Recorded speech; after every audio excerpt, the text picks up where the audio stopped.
Thank you. To the families, friends, law enforcement, and community leaders that are here to reflect and remember the lives of the innocent victims taken away from us in a matter of minutes by a heinous act of despicable violence. Your presence affirms the unbreakable bonds of our community, and at a time when mass shootings are occurring with escalating frequency, we pray it offers renewed hope and healing for everyone present. We also use the occasion to remember all homicide victims everywhere and stand in unity with their survivors. I remember when these trees were planted 40 years ago. The small saplings have grown to the majestic pines that you see today. It has become a beautiful, living refuge and provides today's students with a much-needed place to momentarily escape the pressures of the classroom. The branches reach out as if to embrace us all, while the voices of those previously silenced can sometimes be heard upon the soft, gentle breeze. One of those voices belongs to my sister, Debbie. I beg your indulgence for the next few minutes so I can try to give her voice again.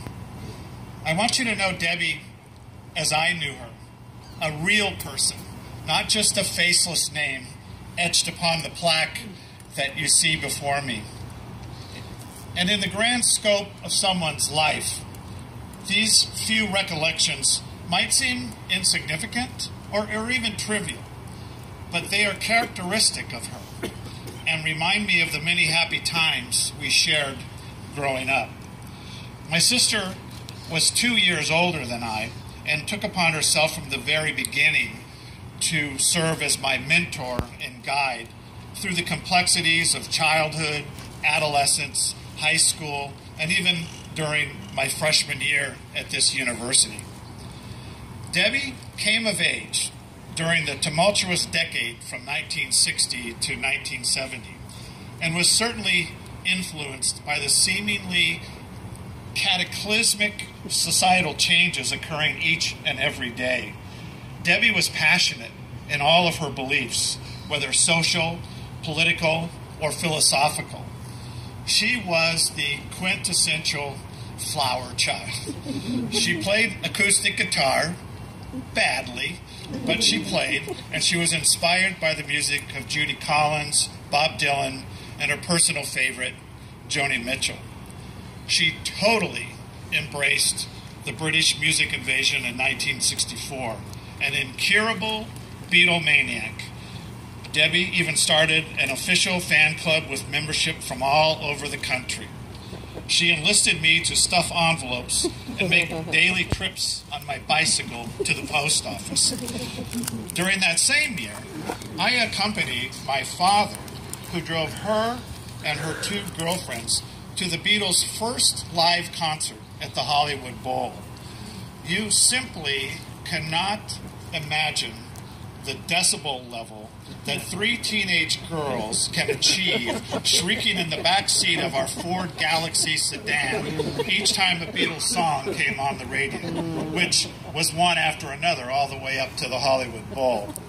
And that very same concert was recorded live and is still available on CD or through iTunes. And when I listen to it, even today, it is strangely comforting knowing that one of those screams of teenage joy and ecstasy belonged to my sister. She had long, beautiful blonde hair, which, just like thousands of other young girls at the time, she would iron to make it straighter. I'd walk in the house, she would be sitting on a chair, and my mom would have her hair laid out on the ironing board, covered with a towel, ironing away. They both would be laughing, oblivious to the absurdity of such a visual. Throughout my sister's short life, she and my mom transcended mother-daughter relationship. They were best friends, confidants. Debbie was also a magnet for stray or abandoned animals. Her entire life was filled with a parade of pets, including cats, dogs, rabbits, and yes, even a chicken or two. Her most notable pet during her college years was a large, all-white Alaskan husky dog.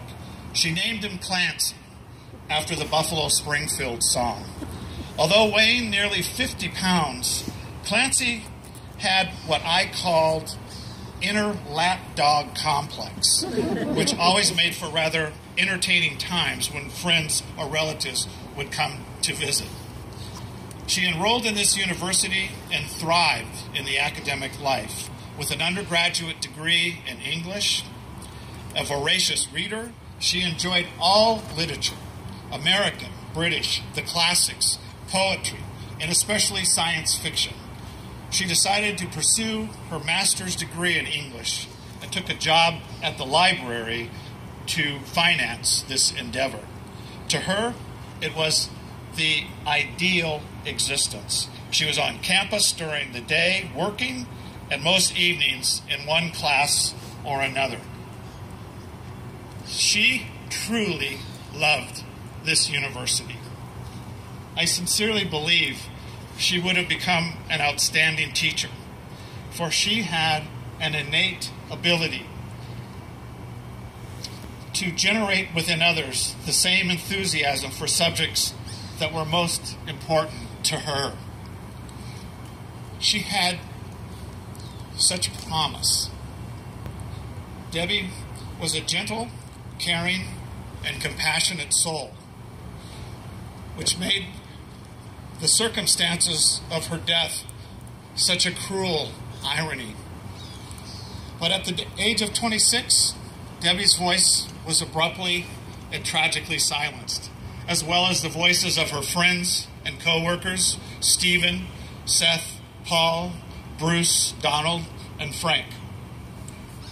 So listen closely now to the silent pleas of those innocent victims, urging each and every one of us to remember what happened here and be forever vigilant in the hopes of preventing such a nightmare of this magnitude from ever happening again.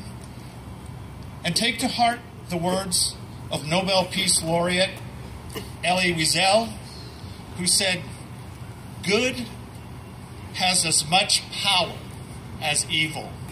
It is possible for hope to become reality."